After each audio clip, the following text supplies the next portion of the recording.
कोलियरियों के संचालन के दौरान रैयतों के भूमि अधिग्रहण मुद्दा जो लंबे समय से विवादित रह रहा है, जिसको लेकर कोल मंत्रालय गंभीर नहीं दिख रही। आज इस बाबत बीसीसीएल एरिया 4 में संचालित भूमि आउटसोर्सिंग माइंस का कोल इंडिया बोर्ड और डायरेक्टर के स्वतंत्र निदेशक रामकुमार राय ने निरीक्षण किया। मौके पर एरिया 4 के महाप्रबंधक AK सिंह और मजदूर यूनियन नेता रणविजय सिंह भी मौजूद रहे। दरअसल भूमि आउटसोर्सिंग के आसपास के बस्ती और उसके रैयतों की भूमि अधिग्रहण में आई अड़चनों की वजह से माइंस के विस्तारीकरण का कार्य बाधित है, जिसको लेकर कोयला मंत्रालय को सूचित किया गया था। इसी के आलोक में आज यह निरीक्षण किया गया। स्वतंत्र निदेशक रामकुमार राय ने कहा कि आज के निरीक्षण के बाद स्थानीय अधिकारी संबंधित सभी रैयतों से वार्ता करेंगे और उन्हें समझाने की कोशिश की जाएगी कि देश के प्रगति की दिशा में अहम योगदान करे। साथ ही इन रैयतों के बातों को भी सरकार तक पहुंचाया जाएगा ताकि उन्हें भूमि अधिग्रहण के एवज में उचित मुआवजा मिले।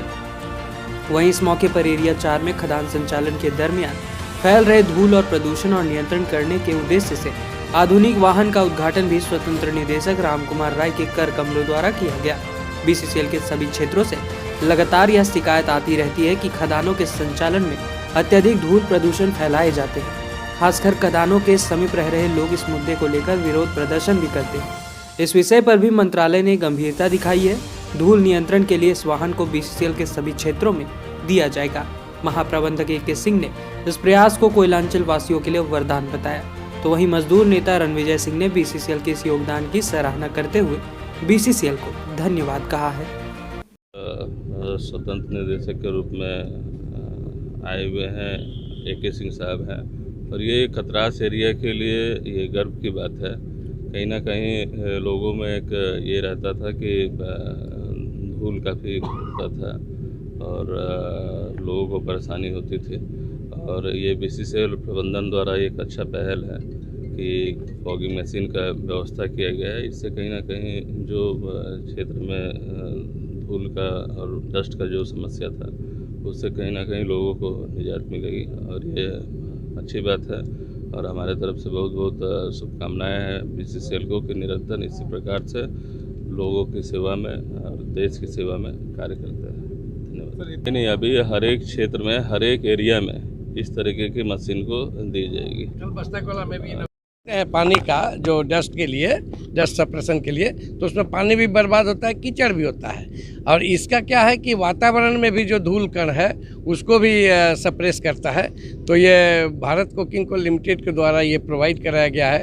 हमको लगता है कि सभी एरिया में, तो कतरास क्षेत्र के लिए बहुत अच्छा दिन है कि आज ही हमारे इंडिपेंडेंट डायरेक्टर साहब राय साहब आए हैं और इन्हीं के हाथों से ये शुभारंभ हो रहा है। यूनियन प्रतिनिधि के रूप में रणविजय बाबू हैं। तो कतरास क्षेत्र के लिए ये बहुत अच्छा साबित होगा कि भारत कोकिंग कोल लिमिटेड के लिए जो बोला जाता है कि धूल उड़ाते हैं, तो धूल उड़ाते हैं इसके लिए, देश के लिए कोयला निकालने के लिए, रोशनी करने के लिए, लेकिन धूल उड़ता है उसका सप्रेशन के लिए भी Bharat coking coal limited environment के लिए भी उतना ही सजग है। तो कतरास वासियों के लिए यह बहुत अच्छा तोहफा है भारत कोकिंग कोल की तरफ से।